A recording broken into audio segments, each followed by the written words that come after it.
So this is Seaton Carew. It's one of the safest beaches in the United Kingdom because you can walk out around a mile and the seabed's still flat. When you see on the horizon line, like that's how far out the boats have to be because it's so shallow. But obviously you reach a point where there is just like a chasm where it just drops. Yeah, safe as houses. You just walk out for a good mile, maybe more, and you'll be fine. I don't know if you can see the power windmills over there in the distance. Yeah. So if you can see on the horizon line, that's how far out the boats have to be so they don't run aground. Because it's such a flat plain, shallow waters. And you get the odd sail and porpoise and things like that. But yeah, it's alright. It's a nice long walk all the way down to the bottom. That's where I'm headed, and then come back, get those steps in. It's a nice steady walk, great for a bike as well. I mean, if I was to come on my bike, you're looking at a good 30-mile round trip. Easy. I've done it before. It's exhausting. It's exhausting, but worth it. You get a good night's sleep. So yeah. Seaton Carew. I don't know, obviously people from the UK will be aware of this, but there was a guy who faked his death from Seaton Carew, and he's like living up in the attic of his like hotel or something like that. He'd faked his death, took out a life insurance policy. Not too familiar with what like a certain other bunch of cunts have done to me, but only no, they were both unsuccessful. They both got found out, so, and they both went to jail. Hey! Oh, and certain people will be going to jail, but yeah.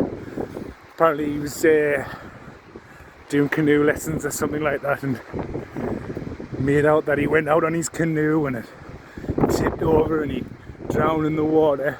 And then here he is with his fucking missus in Panama.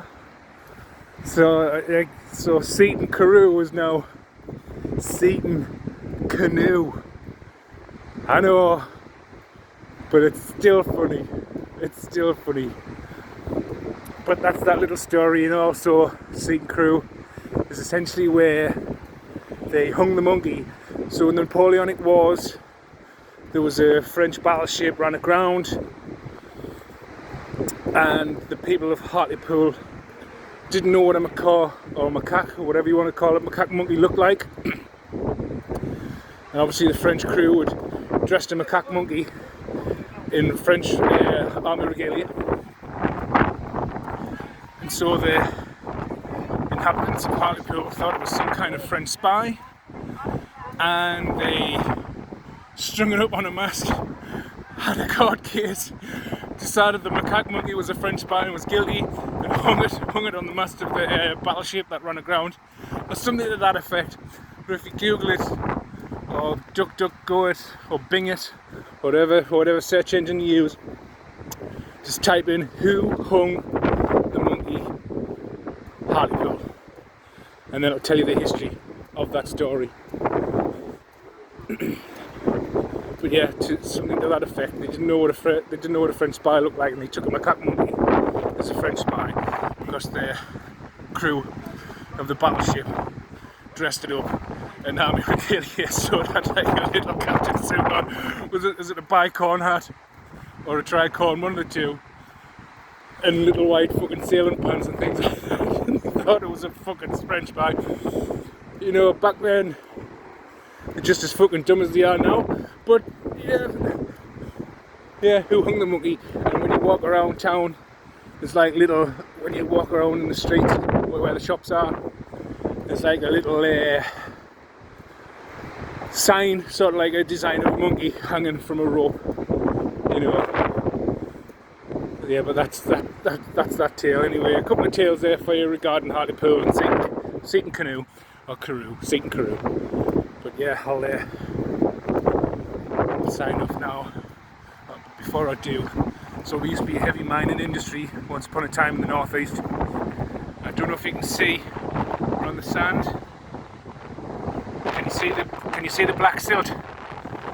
That's like all the sort of like coal, compressed coal. And once upon a time we used to have big green wagons driving up and down, shoveling up the washed up coal that would come back in from sea, because a lot used to get dumped out at sea. It would wash back in. And like there you see on the sand is the black coal silt, the remnants of what used to be, but definitely in the 80s when I was a kid.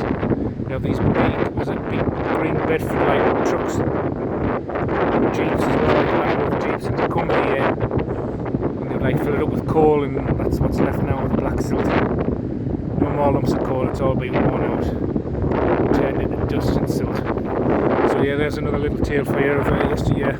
So I'll go sign off now because I'm heading on down from a walk right down to the